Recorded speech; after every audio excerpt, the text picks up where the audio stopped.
Hello friends, welcome to my YouTube channel. दोस्तों, कैसे हैं आप सभी। दोस्तों, आशा करते हैं आप सभी अच्छे होंगे। दोस्तों, आज के सेशन में बात करने वाले हैं SSC GD, SSC MTS, SSC CHSL. दोस्तों, चलिए दोस्तों, प्रीवियस ईयर्स को क्वेश्चन पेपर को स्टार्ट करने से पहले दोस्तों एक छोटा सा रिक्वेस्ट है। अगर आप चैनल पर नए होंगे तो चैनल को जरूर सब्सक्राइब कर लीजिएगा। दोस्तों, लेटेस्ट वीडियो देखने के लिए दोस्तों ऑल पर क्लिक कर लीजिएगा। आइए, आज का जो पहला प्रश्न है दोस्तों मोस्ट इम्पोर्टेंट है, ध्यान से समझने का प्रयास करिएगा।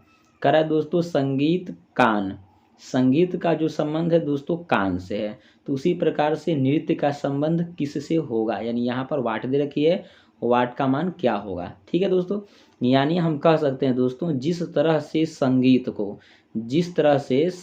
को कान के द्वारा, किसके द्वारा दोस्तों, कान के द्वारा सुना जाता है। जिस तरह से संगीत को कान के द्वारा क्या किया जाता है, सुना जाता है। ठीक उसी प्रकार से दोस्तों, ठीक उसी प्रकार से नृत्य को किससे किया जाता है दोस्तों, तो नृत्य पैर से किया जाता है। ठीक उसी प्रकार से नृत्य पैर से किया जाता है। तो क्या हो जाएगा दोस्तों, पैर हो जाएगा। यानी वाट की जगह पर क्या हो जाएगा, पैर हो जाएगा। तो आपका ऑप्शन कौन सा हुआ दोस्तों, ए हो गया। तो आपका हो जाएगा पैर। ए इज द राइट आंसर। उम्मीद करते हैं दोस्तों आप लोग मेरी बात को अच्छे से समझ गए होंगे। जिस तरह से संगीत कान से सुना जाता है, उसी तरह से नृत्य पैर से किया जाता है, या उसी प्रकार से नृत्य पैर से होता है। ठीक है दोस्तों, तो इसका आंसर हो जाएगा क्या, ए इज द राइट आंसर, पैर होगा। उम्मीद करते हैं दोस्तों आप लोग मेरी बात को अच्छे से समझ गए होंगे। प्रश्न नंबर 2 पर चलते हैं दोस्तों। प्रश्न नंबर 2 ध्यान से समझने का प्रयास करिएगा। प्रश्न नंबर 2 दोस्तों मोस्ट इम्पोर्टेंट है, ध्यान समझिएगा। करा 27, 45, 9, 15, 3 और 5। इसके जगह पर फिर क्या दिया दोस्तों, वाट दिया है। यानी वाट का मान क्या होगा, इसमें से 4 ऑप्शन दिया गया दोस्तों, बताना है। और ये 2000 एसएससी 2008 में पूछा हुआ प्रश्न है दोस्तों। ध्यान समझिएगा दोस्तों, 27 के बाद क्या दिया है, 45। इसका मतलब दोस्तों 27 और 45 के बीच में कोई रिलेशन है दोस्तों, बिल्कुल नहीं है। क्योंकि यहाँ पर ध्यान से अगर हम देखते हैं दोस्तों, तो यहाँ पर एक रिलेशन लागू हो रहा है कि अगर 45 में अगर हम दोस्तों 3 का भागा कर दें, क्या कर दें दोस्तों, 3 का भागा कर दें, तो 3 का भागा करेंगे तो क्या हो जाएगा, 15 हो जाएगा। फिर दोस्तों अगर हम 15 में फिर 3 का भागा कर दे, पुनः 3 का भागा कर दे तक क्या हो जाएगा, 5 हो जाएगा। समझ रहे हैं बात को, ध्यान समझिएगा दोस्तों। उसी तरह से 27 में अगर हम 3 का भाग कर देते हैं, क्या करते हैं दोस्तों, 3 का भाग कर देते हैं, तो 27 में तो 9 हो जाएगा। अब 9 में दोस्तों 3 का भाग कर देंगे तो क्या हो जाएगा, 9 में 3 का अगर भाग हम कर देंगे तो क्या हो जाएगा, 3 हो जाएगा। उसी तरह से दोस्तों सिमिलरली इसी तरह से होगा क्या, 3 में अगर हम 3 का भाग कर देंगे, 3 में 3 का भाग कर देंगे तो क्या मिलेगा दोस्तों, हमें 1 मिलेगा। यानी यहाँ पर वाट के जगह पर क्या मिला दोस्तों, वाट के जगह पर 1 मिला। तो आपका आंसर कौन सा होगा दोस्तों, ए इज द राइट आंसर, 1 होगा। उम्मीद करते हैं दोस्तों आप लोग मेरी बात को अच्छे से समझ गए होंगे। दोस्तों बहुत ज़्यादा इंपॉर्टेंट क्वेश्चन है, ध्यान से समझने का प्रयास करिएगा। यहाँ पर 27 दिया है दोस्तों, यहाँ पर बीच में देखिए 9 है, फिर 3 है। इसका मतलब दोस्तों 27 में 3 का भाग करेंगे तो 9 होगा, और 9 में 3 का भाग करेंगे तो 3 होगा। 3 में अगर 3 का भाग कर देंगे तो 1 होगा, यानी वाट के जगह पर 1 होगा। क्लियर। उम्मीद करते हैं दोस्तों यहाँ तक आप लोग अच्छे से समझ गए होंगे। प्रश्न नंबर 3 पर चलते हैं दोस्तों। प्रश्न नंबर 3 मोस्ट इम्पोर्टेंट है, ध्यान से समझने का प्रयास करिएगा। प्रश्न नंबर दोस्तों 3 है, मोस्ट इम्पोर्टेंट है, ध्यान से समझने का प्रयास करिएगा। दोस्तों कह रहा है लुप्त संख्या ज्ञात करें। एसएससी जीडी 2008 में पूछा हुआ प्रश्न है दोस्तों, अच्छे से समझने का प्रयास करिएगा। प्रश्न बहुत ज़्यादा इम्पोर्टेंट है। तो पहले दोस्तों जो क्षैतिज रेखा में होती है उसे हम लोग क्या बोलते हैं, रो बोलते हैं। और जब हम ऊपर से नीचे आते हैं तो उसे क्या बोलते हैं दोस्तों, कॉलम। तो दोस्तों पहले रो और कॉलम के बारे में तो आप अच्छे से जान गए कि ऊपर से जब नीचे आएंगे तो कॉलम कहेंगे, और क्षैतिज दिशा में आगे बढ़ेंगे तो रो बोलेंगे। क्लियर। देखिए दोस्तों यहाँ पर आपको ये बात समझना है कि रो में लॉजिक लागू हो रहा है कि कॉलम में। अगर यहाँ पर दोस्तों देखिए कॉलम में ज़्यादा दिया है, कॉलम में ज़्यादा दिया है, इसका मतलब लॉजिक हमारा कॉलम में होगा। क्लियर। अब दोस्तों लॉजिक जब हमारा कॉलम में होगा तो पहले आपको समझना होगा कि लॉजिक क्लियर कॉमन कॉलम में क्या होगा। ठीक है, यहाँ पर दोस्तों क्या है, 4 है, यहाँ पे 6 है, यहाँ पर 34 दिया है, और 4 6 के बीच में क्या दोस्तों किया है कि यहाँ पर 34 आया है। ध्यान समझिएगा, समझ रहे बात को। तो हम लोग समझने का प्रयास करें दोस्तों। करें क्या, ध्यान से देखिए, दोनों का अगर गुणा करेंगे तो 4 छक्का 24 हो जाएगा, जबकि यहाँ पर लाना है 34। तो हम करेंगे क्या दोस्तों, 4 का स्क्वायर कर लेंगे और यहाँ पर 6 का भी स्क्वायर कर लेंगे, ठीक है। और 6 का स्क्वायर कर लेंगे दोस्तों, 6 के 36 हो जाएगा। ध्यान से देखिएगा, 4 के 16 हो जाएगा और 6 के 36 हो जाएगा। अब यहाँ पर दोस्तों 36 में 2 का भागा लगा देंगे तो कितना हो जाएगा, 18। 18 और 16 को जोड़ेंगे, 18 16 को जोड़ेंगे तो क्या हो जाएगा, 34 हो जाएगा। समझ रहे हैं बात को दोस्तों। यानी कहने का मतलब है कि दोनों का स्क्वायर करेंगे। ध्यान दीजिए, 9 है ऊपर वाला रो का स्क्वायर करेंगे, नीचे वाले का दोस्तों क्या करेंगे, स्क्वायर करके 2 से भागा कर देंगे, ठीक है। देखिए 9 का है तो 9 का स्क्वायर, और यहाँ पर 8 दे रखिए दोस्तों, तो 8 का स्क्वायर करेंगे, फिर 2 का भागा कर देंगे। तो 9 का स्क्वायर करेंगे तो क्या होगा, 9 9 का 81 प्लस हो जाएगा, 8 का स्क्वायर करेंगे तो क्या होगा दोस्तों, 64 और बटा में 2। 64 से 2 के भाग करेंगे तो कितना हो जाएगा दोस्तों, तो ये हो जाएगा 81 प्लस ये भाग करेंगे तो कितना हो जाएगा, 32 हो जाएगा। कितना हो जाएगा, 32। अब दोनों को जोड़ देंगे, 81 और 32 को जोड़ेंगे तो 3 हो जाएगा दोस्तों, 8 3 11, 113 हो जाएगा। जबकि यहाँ पर 113 देखिए दिया है। वही लॉजिक यहाँ पर भी दोस्तों क्या करेंगे, लागू करेंगे। क्लियर। तो क्या करेंगे दोस्तों, 1 का स्क्वायर प्लस 3 का स्क्वायर बटा में 2 कर लेंगे। 1 का स्क्वायर करेंगे तो क्या होगा, 1 होगा, प्लस 3 का स्क्वायर करेंगे तो क्या होगा दोस्तों, 9 हो जाएगा, बटा में 2। 9 में 2 का भाग करेंगे तो क्या हो जाएगा, 1 प्लस 9 में 2 का भाग करेंगे तो 4.5 हो जाएगा। क्या हो जाएगा, 4.5। अब 4.5 में 1 जोड़ देंगे तो क्या हो जाएगा दोस्तों, 5.5 हो जाएगा। 4.5 में अगर 1 हम जोड़ देंगे तो क्या हो जाएगा, 5.5। तो 5.5 ऑप्शन में कौन सा है दोस्तों, आपका 5.5 ऑप्शन में सी है, 5.5। तो आपका हो जाएगा सी इज द राइट आंसर, यानी इस वाट के जगह पर 5.5 होगा। उम्मीद करते हैं दोस्तों आप लोग मेरी बात को अच्छे से समझ गए होंगे। ये दोस्तों मिसिंग नंबर का क्वेश्चन था, बहुत ज़्यादा इंपॉर्टेंट था। तो चलिए अगला प्रश्न पर चलते हैं, प्रश्न नंबर 4। प्रश्न नंबर 4 मोस्ट इंपॉर्टेंट है, ध्यान से समझिएगा। क्वेश्चन नंबर दोस्तों 4 है, मोस्ट इंपॉर्टेंट है। ए बी का पुत्र है, सी ए का भाई है ना। डी सी का पुत्र है, ए डी का कौन सा रिलेशन होगा, यानी ए जो है डी का कौन है, ये बात पूछ रहा है। तो पहले समझने का प्रयास करते हैं दोस्तों। ए बी का क्या है, पुत्र है। इसका मतलब ध्यान समझिएगा दोस्तों, ए बी का पुत्र है, इसका मतलब ए बेटा है बी का, इसका मतलब बी दोस्तों क्या है, बी पिता है ए का। क्लियर। यानी बी का पुत्र है कौन है दोस्तों, ए है। समझ रहे हैं, ए है, बी का पुत्र कौन है, ए है। तो देखिए दोस्तों बी हो गया बाप और उसका पुत्र क्या है, ए है, यानी यहाँ पर लिख देंगे रिलेशन भी दोस्तों पुत्र है। क्लियर। फिर बोल रहा है कि सी ए का भाई है, यानी सी है कोई दोस्तों और वह ए का भाई है। ए यहाँ पर है, उसका भाई क्या है, सी है। ध्यान से दीजिएगा दोस्तों, यानी यहाँ पर ए और सी का रिलेशन दोस्तों है, जो संबंध हो भाई का है। क्लियर, समझ रहे बात को। अब यहाँ पर दोस्तों ए जो है पुत्र है, तो पुत्र के लिए हम लोग क्या लिखते हैं, प्लस तो लिखते हैं, तो इसको प्लस लिख देंगे। क्लियर। और सी ए का भाई है। क्लियर होगा दोस्तों। कह रहा है कि डी सी का पुत्र है, जो डी है सी का पुत्र है, यानी एक दोस्तों डी भी है, एक सी का पुत्र डी है। तो सी का पुत्र कौन है दोस्तों, डी है। तो ये डी हो गया, सॉरी ये डी हो गया दोस्तों, ये क्या हो गया, डी हो गया। ठीक है। डी क्या है दोस्तों, सी का पुत्र है, यानी इसका पुत्र है, यानी पुत्र का रिलेशन यहाँ पर है। ध्यान दीजिएगा दोस्तों। तो फिर पूछ क्या रहा है, ध्यान समझिएगा। पूछ रहा है, ध्यान दीजिएगा, पूछ रहा है कि ए और डी का कौन होगा, यानी ये वाला ए और ये वाला डी एक दूसरे में रिलेशन में क्या होंगे, ये रिलेशन आपको बताना है। पहले समझिए दोस्तों, बी का जो पुत्र है वह ए है और ए का भाई क्या है, सी है। ए का भाई क्या है, सी है। इसका मतलब दोस्तों कि बी जो है सी का क्या है, पिता है, तभी तो एक दोनों का भाई हुए। ए और सी एक दूसरे का भाई हैं। इसका मतलब है दोस्तों कि बी क्या है, सी का भी पिता होगा और ए का भी पिता होगा, तभी तो एक दूसरे का भाई होंगे। क्लियर। अब ये भाई का अगर पुत्र हो जाता है, भाई का क्या होता है दोस्तों, पुत्र हो जाता है, तो अपने ए क्या है, ए तो पिताजी का भाई है, तो ए पिताजी का जब भी भाई होगा दोस्तों, तो डी और ए के बीच में रिलेशन किसका हो रहा है, डी और ए के बीच में रिलेशन दोस्तों हो रहा है चाचा का। किसका दोस्तों, चाचा का, क्योंकि ए का भाई सी है और सी का पुत्र एक डी है। इसका मतलब ए के साथ रिलेशन क्या होगा दोस्तों, चाचा का होगा। समझ रहे बात को। तो आपका आंसर कौन सा होगा दोस्तों, आपका आंसर हो जाएगा D is the right answer. उम्मीद करते हैं दोस्तों आप लोग मेरी बात को अच्छे से समझ गए होंगे। प्रश्न बहुत अच्छे थे, इम्पोर्टेंट भी थे। प्रश्न नंबर 5 पर चलते हैं दोस्तों। प्रश्न नंबर 5 मोस्ट इम्पोर्टेंट है, ध्यान से समझिएगा।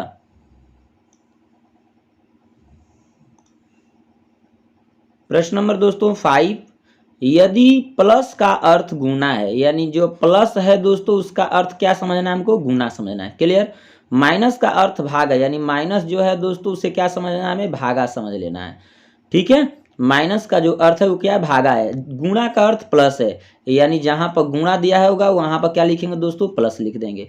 और दोस्तों भागा का अर्थ क्या है, माइनस है, यानी भागा का जहां पर भागा दिया रहेगा वहां पर माइनस लिख देंगे। ठीक है, चलिए अब यहाँ पर देखिए दोस्तों 8 + 6 × 10 - 2 भागे 3 बराबर वाट, यानी वाट का मान पूछ रहा है कि इसका मान क्या होगा। ठीक है, पहले समझते हैं दोस्तों।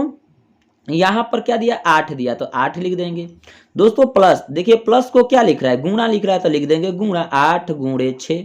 अब यहाँ पर गुणा दिया है दोस्तों, तो गुणा को क्या लिखेंगे हम, प्लस लिख देंगे, तो प्लस का लिख देंगे दोस्तों 10।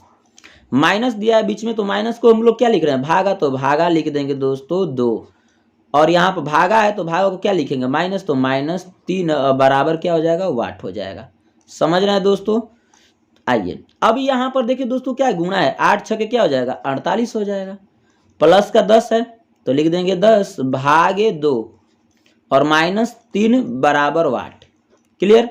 अब यहाँ पर दोस्तों क्या करेंगे, 10 में 2 का भाग कर लेंगे तो 48 हो जाएगा, प्लस 10 में 2 का भाग करेंगे तो 5 हो जाएगा, -3 = वाट। क्लियर है।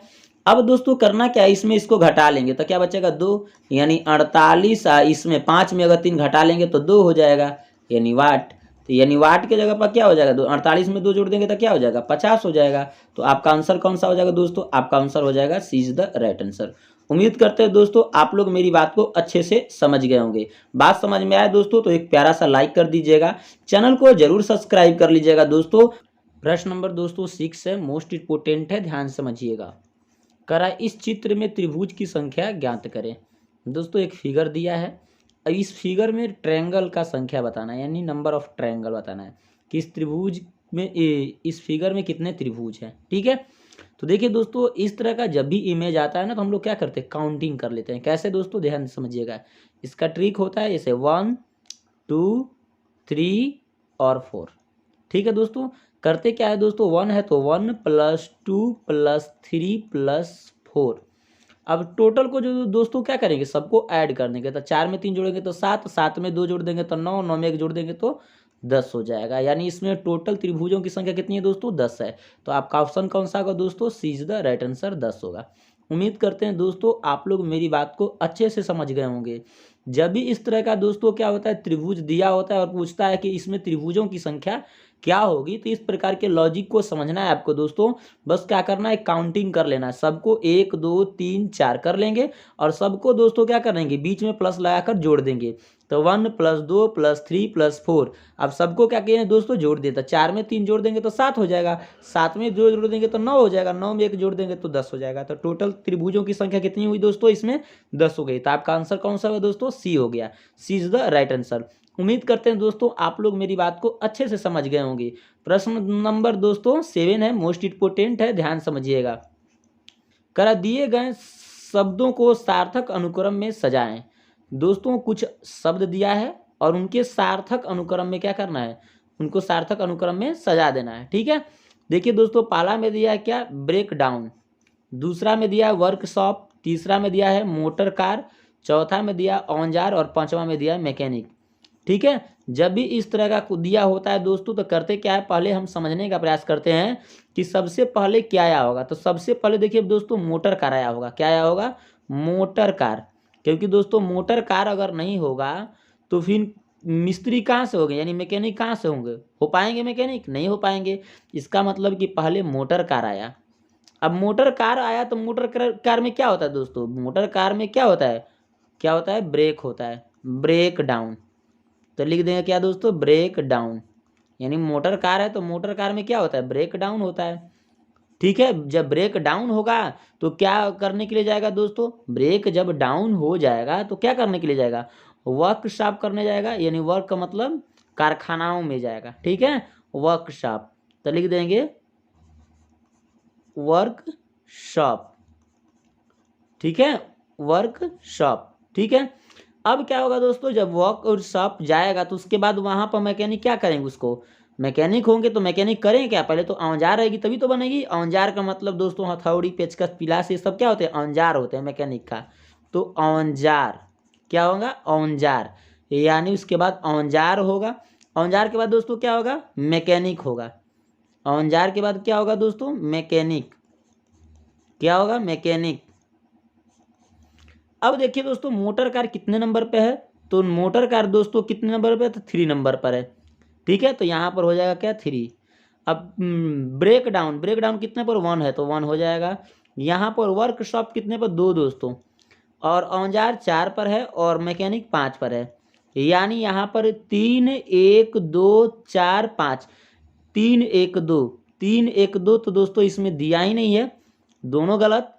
3 1 2 ये भी नहीं है दोस्तों, 3 1 2 4, 3 1 2 4 5, यानी हो जाएगा दोस्तों आपका D is the right answer. उम्मीद करते हैं दोस्तों आप लोग मेरी बात को अच्छे से समझ गए होंगे। 3 1 2 है ना, 4 और 5 होगा, यही आपका ऑप्शन होगा दोस्तों। प्रश्न नंबर दोस्तों 8 पर चलते हैं। प्रश्न नंबर 8 मोस्ट इंपोर्टेंट है, ध्यान से समझने का प्रयास करिएगा।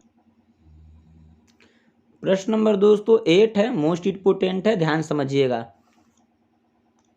दोस्तों। यहाँ पर क्या है, 3 है और यहाँ पर 243 है, यानी 3 के साथ वही रिलेशन होगा दोस्तों, 243 का वही रिलेशन होगा। तो दोस्तों 5 के साथ वही रिलेशन होगा जो 3 के साथ है, ठीक है। तो पहले दोस्तों हमें 3 का रिलेशन समझना होगा कि 3 को किया क्या है। तो देखिए दोस्तों 3 के पावर अगर हम 5 कर लेंगे, तो 3 के पावर 5 करेंगे तो क्या कितने टर्म्स हो जाएंगे दोस्तों, 3 का 5 टर्म्स हो जाएंगे। तो 3 का 5 टर्म्स लिख देंगे। अब क्या करेंगे दोस्तों, सबका मल्टीप्लाई करेंगे, 3 3 के 9 3 27, 81 81 में 3 का गुणा कर देंगे तो क्या हो जाएगा दोस्तों, 243 हो जाएगा, ठीक है। उसी तरह से करते क्या है दोस्तों, जिस तरह से 3 के पावर 5 करने से 243 मिला, उसी तरह से दोस्तों 5 के पावर 5 करेंगे, 5 के पावर क्या करेंगे दोस्तों, 5 करेंगे। तो 5 के पावर 5 करेंगे तो 5 टर्म्स हो जाएगा दोस्तों। तो 5 को 5 टर्म्स लिख देंगे। अब क्या करेंगे, सबका दोस्तों मल्टीप्लाई करेंगे, तो 50 25, 25 5 125, 125 5 625, 625 5 3125। तो 3125 ऑप्शन में कौन सा है दिया दोस्तों, डी में दिया है। तो आपका हो जाएगा D is the right answer, 3125। यानी जिस तरह से दोस्तों 3 और 243 का संबंध है, उसी तरह से दोस्तों 5 और यहाँ पर वाट का संबंध होगा। क्लियर, यानी यहाँ पर किया क्या दोस्तों, 3 के पावर 5 करके मल्टीप्लाई करने पर 243 मिल रहा है। उसी तरह से हम करें क्या दोस्तों, 5 के पावर 5 करके गुणा करेंगे तो 3125 मिल रहा है, यानी 3125 मिल रहा है। तो आपका आंसर कौन सा हुआ दोस्तों, D is the right answer. उम्मीद करते हैं दोस्तों आप लोग मेरी बात को अच्छे से समझ गए होंगे। प्रश्न नंबर दोस्तों 9 पर चलते हैं। प्रश्न नंबर 9 मोस्ट इंपोर्टेंट है, ध्यान से समझने का प्रयास करिएगा। प्रश्न नंबर दोस्तों 9 बहुत ज़्यादा इंपोर्टेंट है, ध्यान से समझने का प्रयास करिएगा।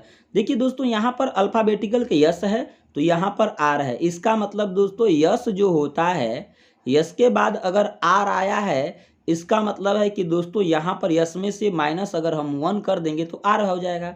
समझ रहे हैं बात को।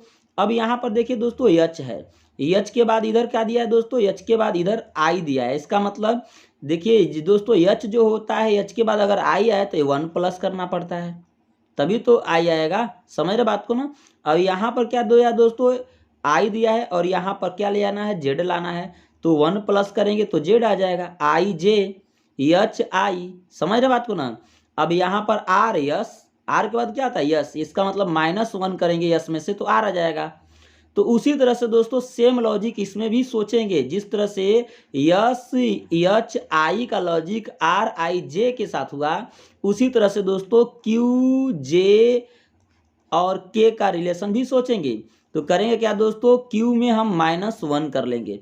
तो क्यू में अगर हम -1 कर लेते हैं तो क्यू में -1 करेंगे तो क्या मिल जाएगा, हमें पी मिल जाएगा। समझ रहे बात को। उसी तरह से जेड में दोस्तों हम प्लस का 1 कर लेंगे। तो जे के बाद क्या होता है, जे में +1 करिएगा तो जे में प्लस अगर 1 करिएगा तो क्या मिलता है दोस्तों, जे के बाद के मिलता है। आई जे के 1 कर देंगे प्लस तो क्या हो जाएगा, जे के बाद के मिला। उसी तरह से देखिए दोस्तों यहाँ पर के है, तो के में अगर हम +1 कर लेते हैं, के में +1 कर लेंगे तो क्या मिलेगा, के यल मिलेगा, के यल मिलेगा। यानी कहने का मतलब है दोस्तों क्यू जे और के का संबंध पी के यल से हो रहा है। तो आपका ऑप्शन कौन सा है दोस्तों, आपका ऑप्शन हो जाएगा V is the right answer, पी के यल। उम्मीद करते हैं दोस्तों आप लोग मेरी बात को अच्छे से समझ गए होंगे। जिस तरह से एस एच आई का संबंध आर आई जे से है, उसी तरह से दोस्तों उसी तरह से क्यू जे आर का संबंध पी के यल से होगा। ठीक है, तो आपका आंसर हो जाएगा दोस्तों V is the right answer. उम्मीद करते हैं दोस्तों आप लोग मेरी बात को अच्छे से समझ गए होंगे। प्रश्न नंबर दोस्तों 10 पर चलते हैं। प्रश्न नंबर 10 मोस्ट इंपोर्टेंट, ध्यान से समझने का प्रयास करिएगा। करा 8 सेंटीमीटर भुजा वाले घन जिसका एक सतह लाल वाले घनों की संख्या होगा। देखिए दोस्तों एक सतह लाल वाले घनों की संख्या जब भी पूछता है तो आपको पहले यन का मान पता करना होता है। तो यन का मान यहाँ पर क्या दे रहे भुजा दोस्तों, 8 दी रखी है, तो 8 सेंटीमीटर लिख देंगे, यानी इक्वल टू 8 सेंटीमीटर। अब फॉर्मूला लगाएंगे दोस्तों, क्या लगाएंगे, फॉर्मूला। जिसकी एक सतह लाल होती है, जिसकी एक सतह लाल होती है दोस्तों, तो क्या होता है 6 इंटू n माइनस 2 का स्क्वायर। ये मैंने दोस्तों पार्ट 1 वाले वीडियो में पढ़ा रखी है। ठीक है, इस तरह के क्वेश्चन बहुत सारे मैंने कराई है दोस्तों। तो 6 है तो 6 कर लेंगे, n का मान क्या है 8 है, तो 8 माइनस 2 का स्क्वायर, यानी 6 है तो 6 कर लेंगे। अब यहाँ पर दोस्तों 8 में से अगर 2 घटाएंगे तो क्या हो जाएगा, 6 हो जाएगा, तो 6 का स्क्वायर कर लेंगे। अब देखिए दोस्तों 6 का स्क्वायर क्या है, 6 6 के 36, 36 में 6 का गुणा करेंगे तो क्या हो जाएगा 216 हो जाएगा। तो आपका ऑप्शन कौन सा होगा दोस्तों, आपका ऑप्शन हो जाएगा D is the right answer. उम्मीद करते हैं दोस्तों आप लोग मेरी बात को अच्छे से समझ गए होंगे। बात समझ में आया दोस्तों तो एक प्यारा सा लाइक कर दीजिएगा, चैनल को जरूर सब्सक्राइब करिएगा दोस्तों। लेटेस्ट वीडियो देखने के लिए दोस्तों ऑल पर क्लिक कर लीजिएगा, और मेरा वीडियो कैसा लगा कमेंट सेक्शन में जरूर फीडबैक में बताइएगा दोस्तों। जय हिंद।